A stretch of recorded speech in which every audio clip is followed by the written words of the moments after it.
Manos temblorosas deslizan una pequeña bolsa de cuero bajo la túnica manchada. El corazón late tan fuerte que parece que los guardias del otro lado del patio podrían escucharlo. La luna está oculta esta noche y la oscuridad es tanto una bendición como una maldición. Onésimo se detiene en el umbral de la casa de Filemón y mira hacia atrás por última vez.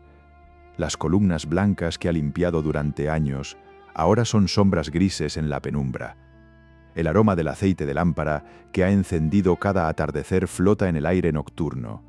Este lugar ha sido su prisión y su hogar su infierno y su único mundo conocido. Pero esta noche todo cambia.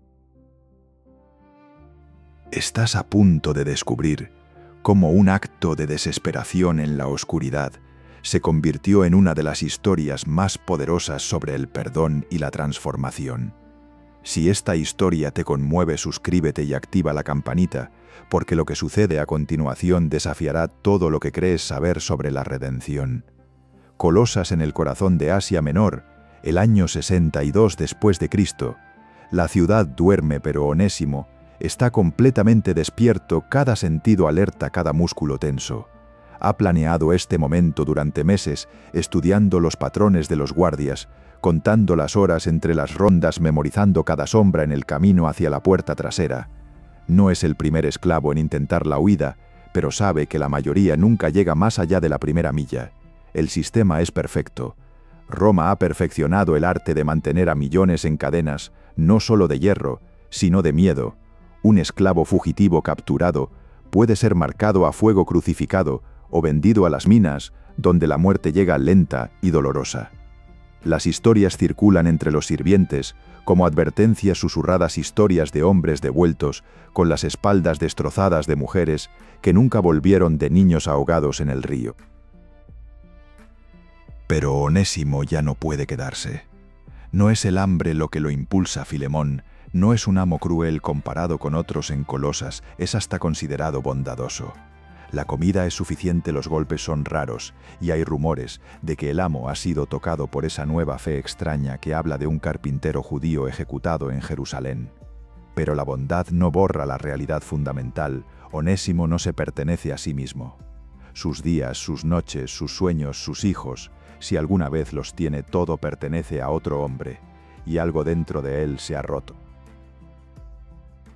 Quizás fue la conversación que escuchó hace 3 semanas cuando Filemón y su esposa Apia discutían sobre venderlo a un comerciante de Éfeso.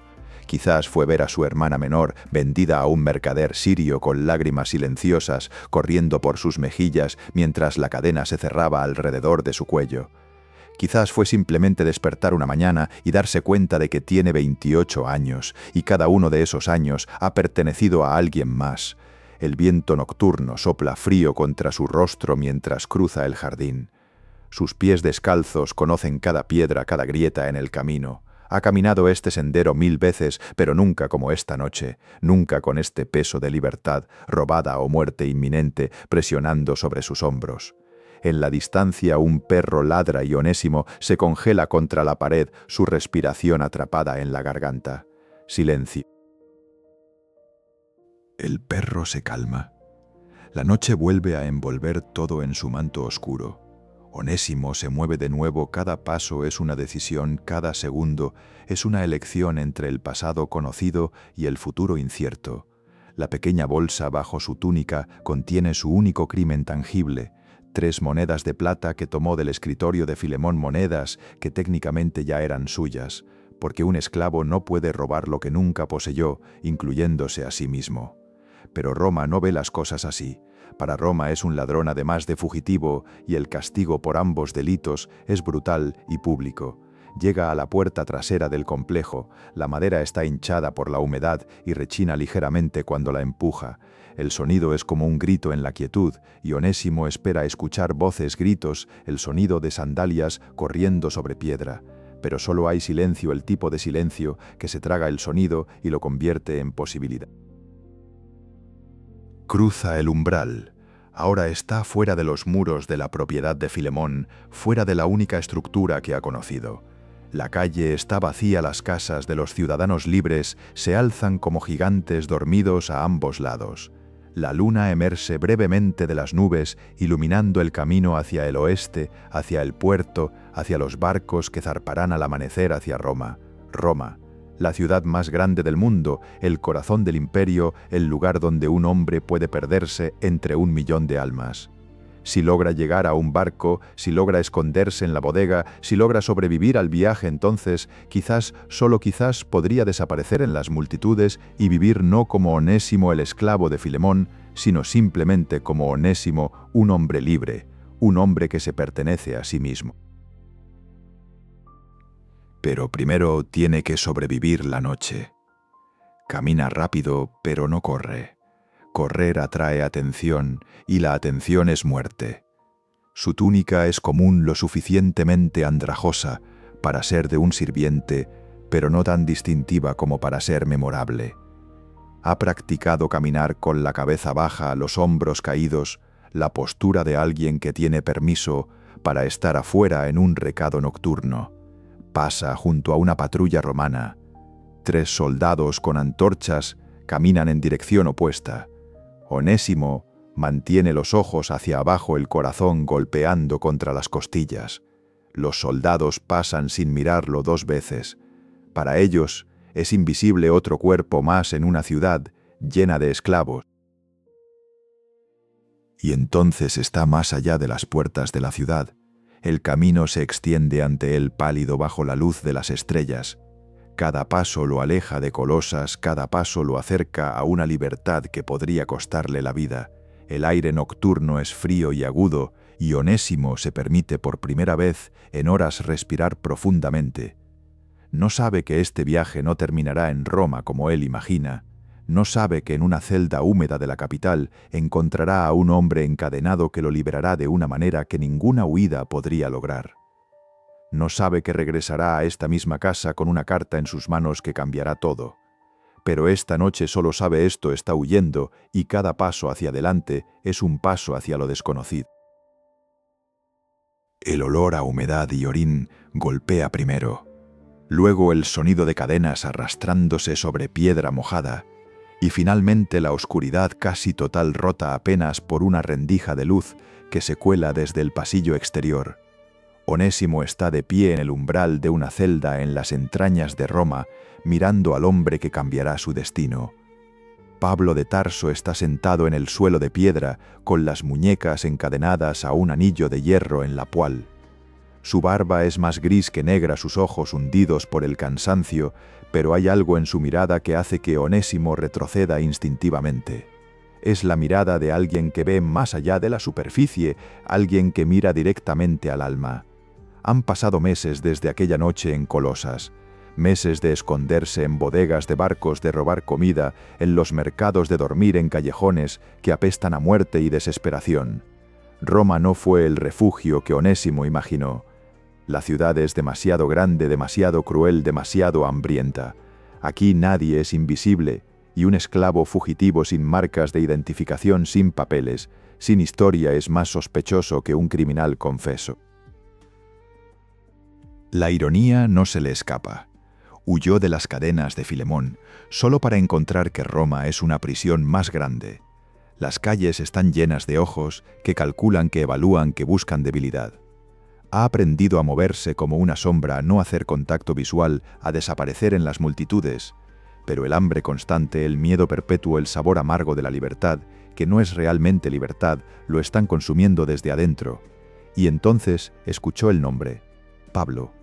Un judío prisionero del emperador, un predicador de esa fe extraña que Filemón había adoptado. Los rumores en las tabernas hablaban de un hombre que escribía cartas desde su celda, que recibía visitantes, que enseñaba incluso en cadenas.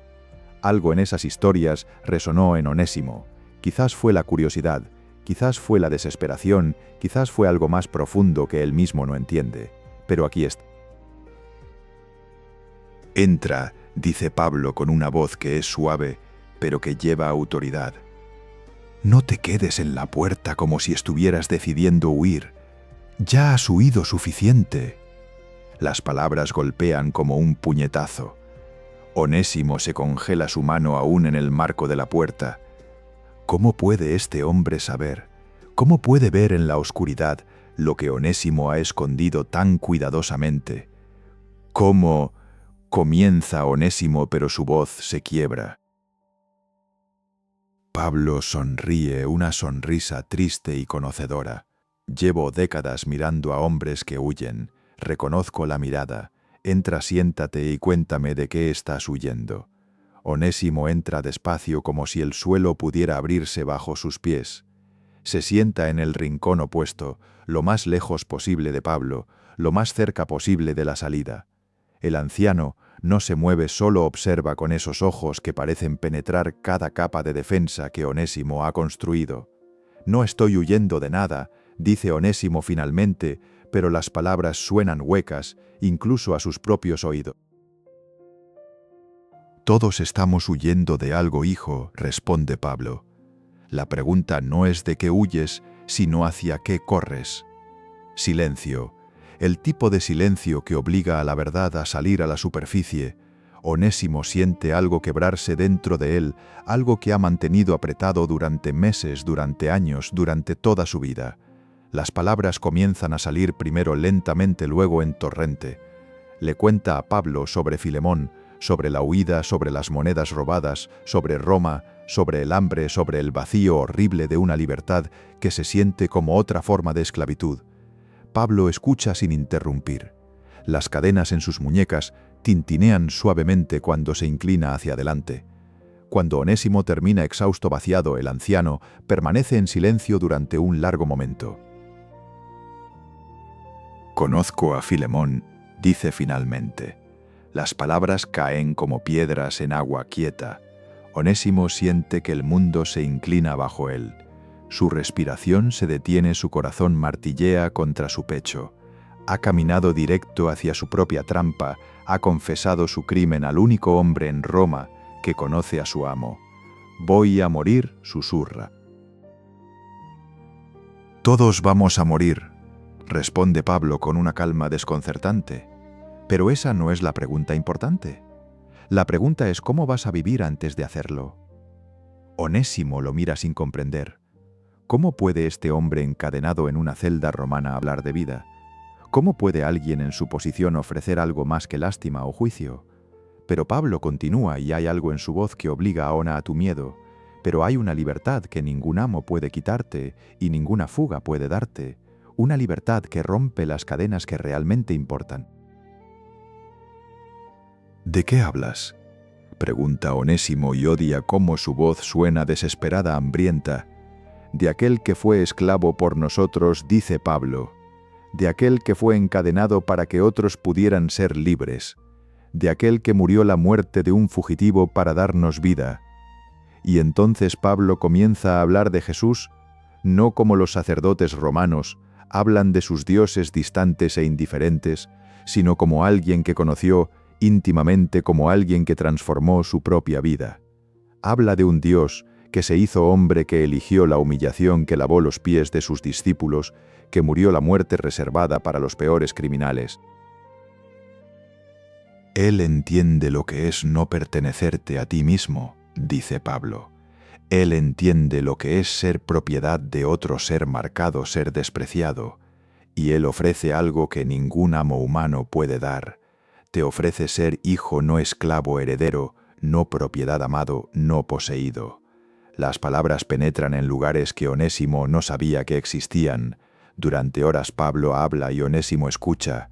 La celda húmeda se convierte en un santuario, la oscuridad se llena de una luz que no viene de las antorchas.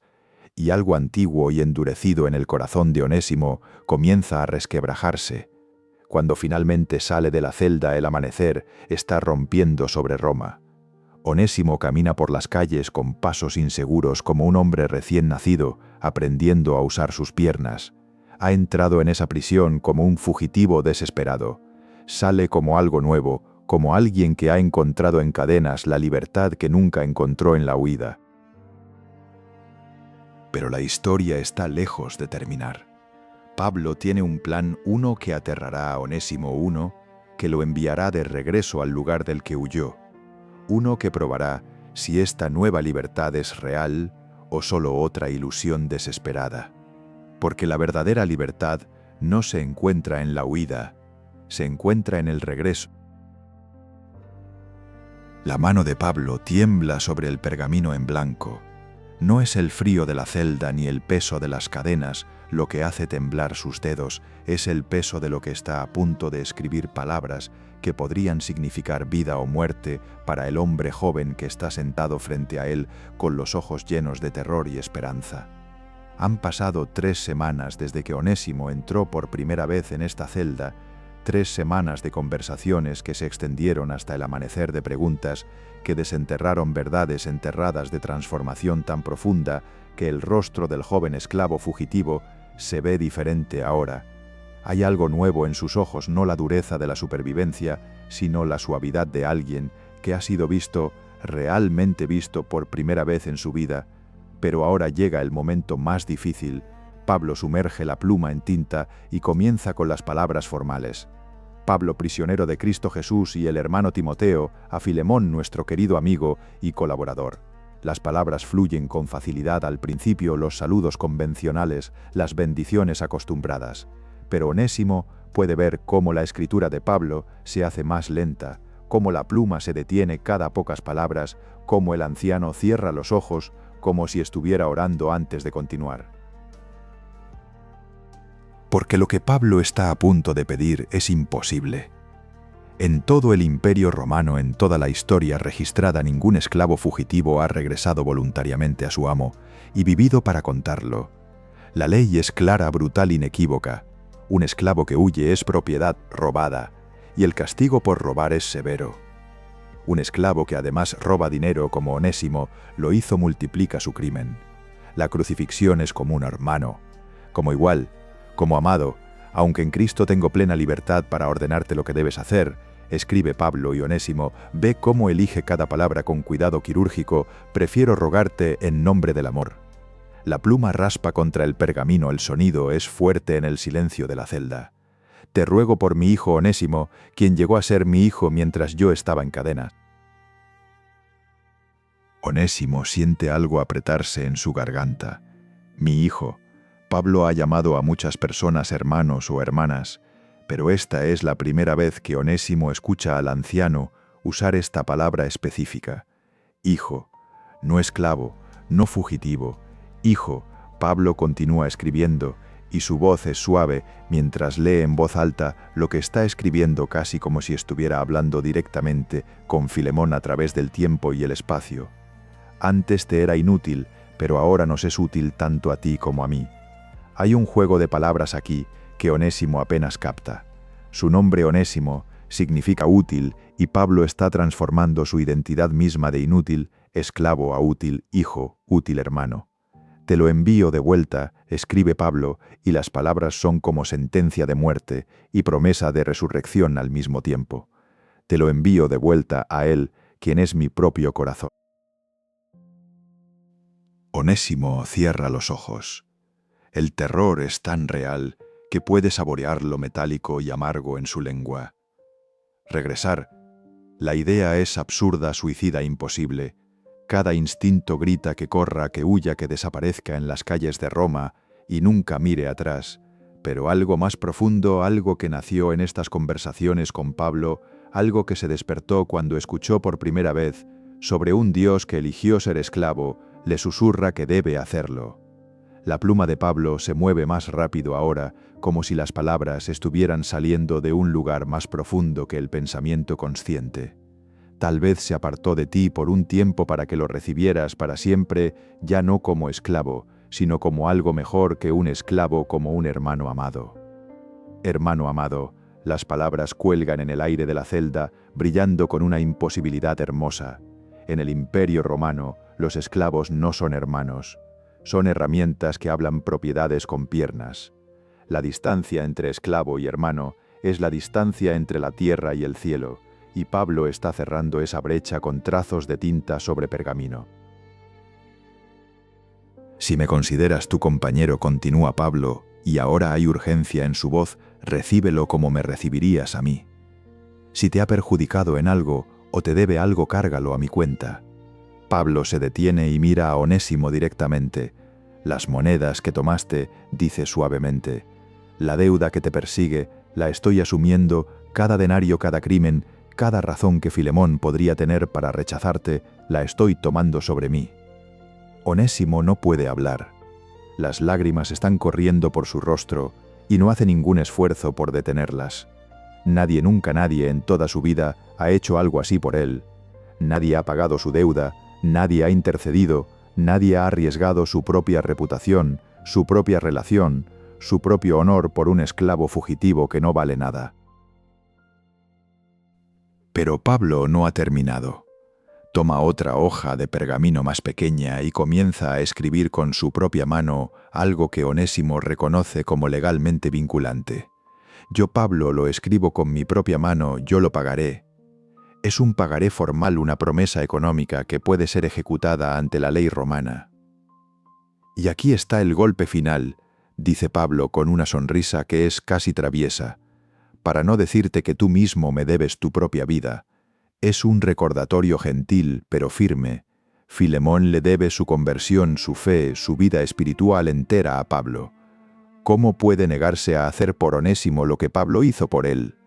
Pablo termina la carta con instrucciones prácticas sobre alojamiento con saludos de otros creyentes con la firma que lleva su autoridad apostólica. Luego enrolla el pergamino cuidadosamente y lo sella con cera, extiende el rollo hacia Onésimo y por un momento el joven no puede moverse, no puede extender la mano, no puede tomar esta cosa que podría ser su salvación o su condena. Esta carta, dice Pablo suavemente, lleva todo lo que soy, todo lo que Filemón me debe, todo lo que Cristo ha hecho por ambos. Pero solo funciona si tú la llevas, solo funciona si regresas. La libertad real no viene de huir, Onésimo, viene de enfrentar lo que tememos con la confianza de que no estamos solos. Onésimo finalmente extiende su mano. Sus dedos se cierran alrededor del pergamino, sellado alrededor de su propio destino, escrito en palabras que pesan más que el oro. Es la carta más peligrosa jamás escrita, una carta que desafía el orden social entero del imperio, una carta que pide lo imposible. Pero mientras sostiene el rollo, siente algo más que miedo. Siente esperanza, la clase de esperanza que solo nace cuando alguien cree en ti más de lo que tú crees en ti mismo. Pablo ha apostado todo por él, ha puesto su reputación, su crédito, su honor en la balanza por un esclavo fugitivo. Ahora Onésimo tiene que decidir si esa apuesta vale el riesgo de regresar. El polvo del camino se adhiere a la piel de Onésimo como una segunda túnica. Cada paso hacia el este, cada milla que lo aleja de Roma y lo acerca a Colosas, siente como caminar voluntariamente hacia su propia ejecución. La carta de Pablo está escondida en una bolsa de cuero contra su pecho. Su peso es insignificante, pero se siente como si cargara piedras. Han pasado 5 días desde que salió de la celda de Pablo, 5 días de caminar por las antiguas vías romanas, pasando caravanas de comerciantes, grupos de soldados peregrinos que viajan hacia santuarios distantes. Algunos lo miran con curiosidad, otros ni siquiera registran su presencia. Para el mundo es solo otro viajero más, uno entre miles que cruzan el imperio cada día. Pero Onésimo sabe la verdad. Es un hombre muerto caminando un cadáver que aún no ha caído. Las noches son las peores. Cuando el campamento está armado, cuando el fuego se reduce a brasas, cuando el silencio del campo se instala como un manto, entonces los pensamientos vienen. Imágenes de Filemón, con el rostro retorcido por la furia. Imágenes de la cruz, esperándolo en la plaza pública de Colosas. Imágenes de su cuerpo siendo azotado hasta que la carne se desprende de los huesos. Los romanos son artistas del castigo y Onésimo conoce demasiado bien lo creativos que pueden ser. Pero también hay otros pensamientos. Las palabras de Pablo repitiendo en su mente como un cántico, como una oración, ya no como esclavo, sino como hermano amado. ¿Es posible? ¿Puede un pedazo de pergamino cambiar siglos de ley romana? ¿Puede una carta transformar la realidad fundamental de lo que Onésimo es? Quiere creerlo, Dios sabe que quiere creerlo, Pero la fe es difícil cuando cada paso te acerca al lugar donde podrías morir. En la tercera noche se encuentra con un grupo de cristianos en una posada cerca de Éfeso. Lo reconocen por el símbolo que Pablo le dio, una pequeña marca en su cinturón que identifica a los creyentes. Le ofrecen comida, un lugar junto al fuego, oraciones que pronuncian con los ojos cerrados y las manos extendidas. Una mujer anciana con el rostro surcado de arrugas toma su mano y le dice: el miedo y la fe no pueden vivir en el mismo corazón, hijo. Uno siempre expulsa al otro. Sus palabras lo persiguen mientras continúa su viaje. ¿Qué está eligiendo? ¿Miedo o fe? Cada mañana, cuando se despierta con el cuerpo dolorido y el alma más dolorida aún, tiene que decidir de nuevo. Podría huir. Podría ir hacia el sur a Egipto o al norte a las tierras más allá del Danubio, donde el imperio romano apenas alcanza. Podría convertirse en otro hombre, tomar otro nombre, vivir otra vida. La carta de Pablo podría arder en una fogata y nadie sabría nunca que Onésimo estuvo tan cerca de regresar. Pero no lo hace. Sigue caminando hacia el este, hacia Colosas, hacia Filemón, hacia el único hogar que ha conocido. Y se da cuenta de algo extraño. Cuanto más cerca está, más tranquilo se vuelve. Es como si la decisión misma de regresar, de enfrentar lo que viene, de confiar en las palabras de Pablo, hubiera liberado algo dentro de él. El miedo sigue ahí, palpitante y real, como una herida abierta, pero ya no es lo único que siente. Hay también una paz extraña, la paz de saber que está haciendo lo correcto incluso si lo correcto podría matarlo, la paz de saber que ya no está huyendo, que ya no está escondiéndose, que finalmente está enfrentando la verdad de quién es y lo que ha hecho.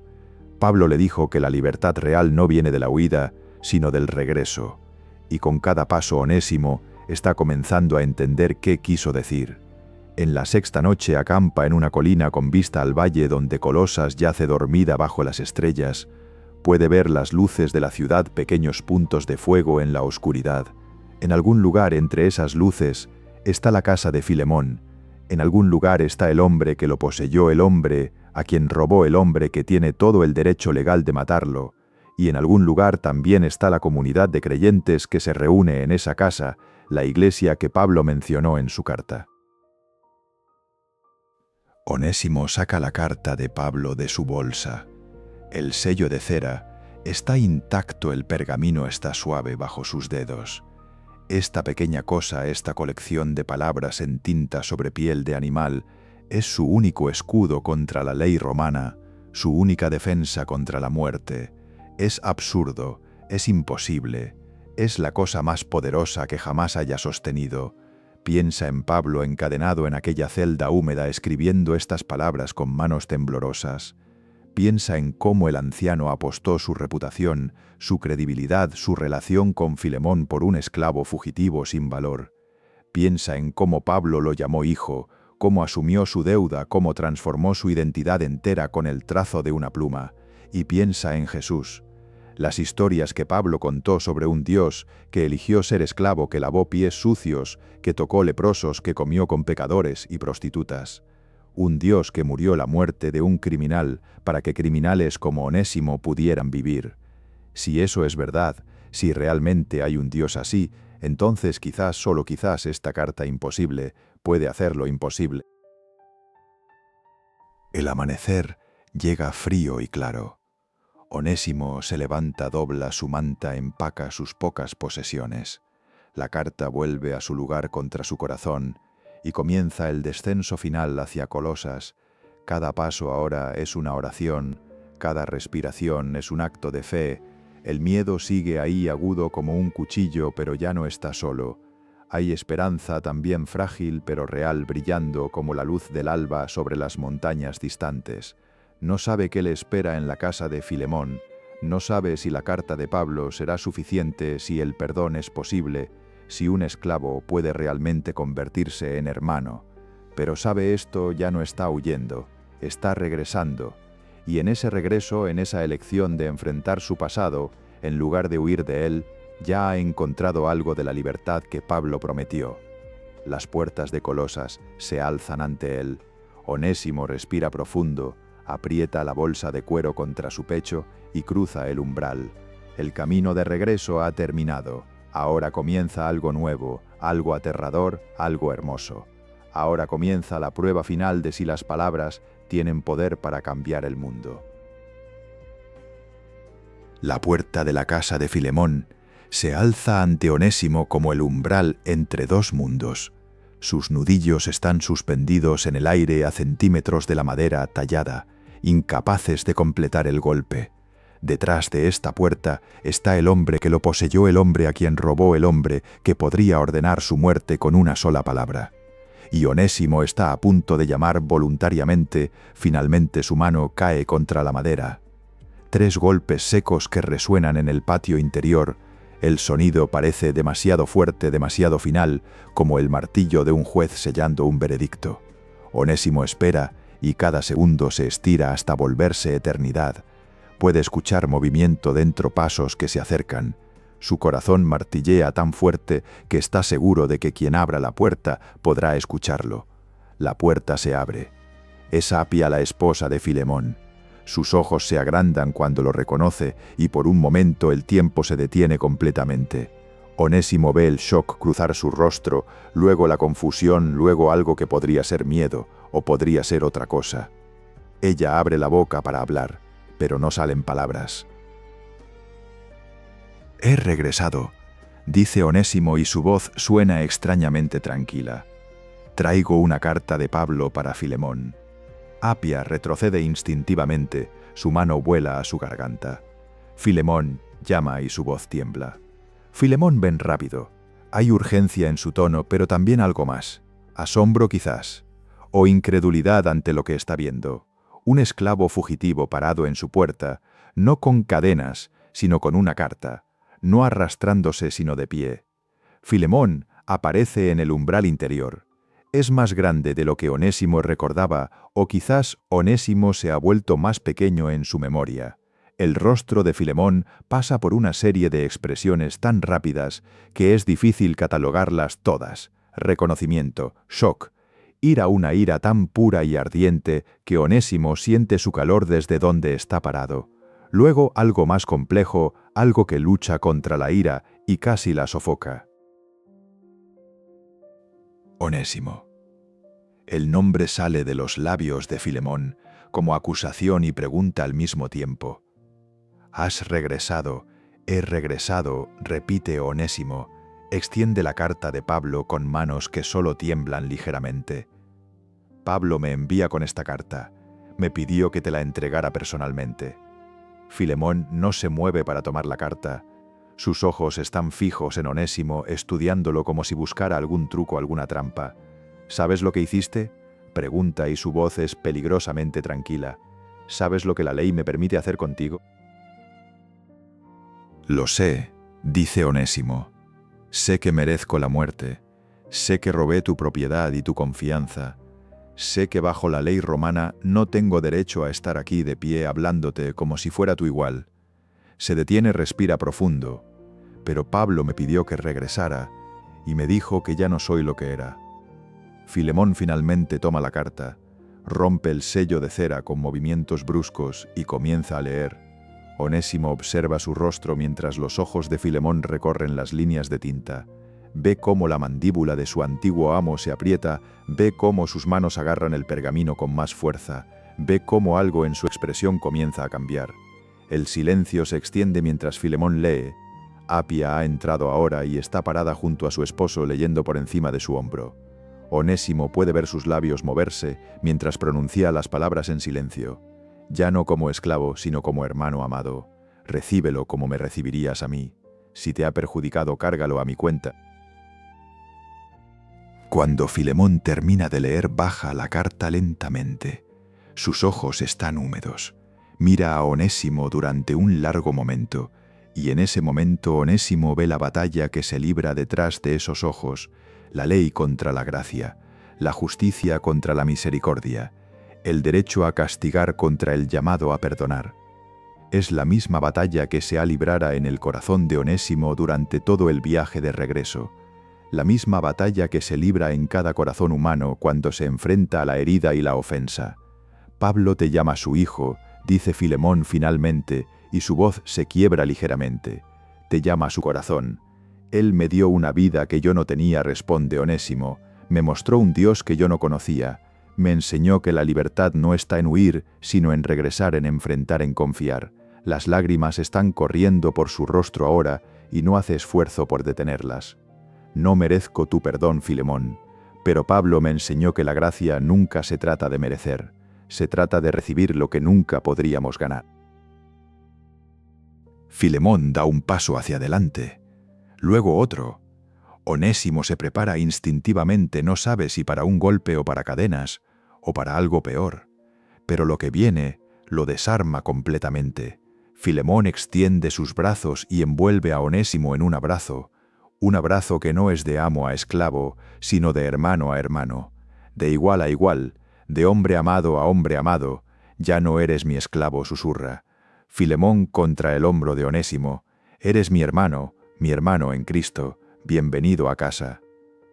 Onésimo se derrumba contra Filemón, sollozando con la fuerza de un hombre que ha cargado el peso del miedo y la vergüenza durante demasiado tiempo. Apia se une al abrazo, sus brazos rodeando a ambos hombres. Y en ese momento, en ese círculo de brazos entrelazados, algo antiguo se rompe y algo nuevo nace. No solo para Onésimo y Filemón, sino para todos los que alguna vez escucharán esta historia. Porque este no es solo un relato sobre un esclavo y su amo. Es un relato sobre cómo el perdón radical puede transformar identidades, romper estructuras, desafiar imperios. Es un relato sobre cómo el amor puede hacer lo que la ley nunca pudo hacer, crear igualdad donde solo había jerarquía. La carta de Pablo a Filemón se convertiría en parte de las escrituras sagradas leída por millones a través de los siglos. Pero en este momento es solo una hoja de pergamino arrugada, en la mano de un hombre que ha elegido la misericordia sobre la venganza. Y ese momento, ese abrazo, ese acto de perdón radical resuena a través del tiempo hasta llegar a nosotros hoy. Quizás tú también has huido de algo.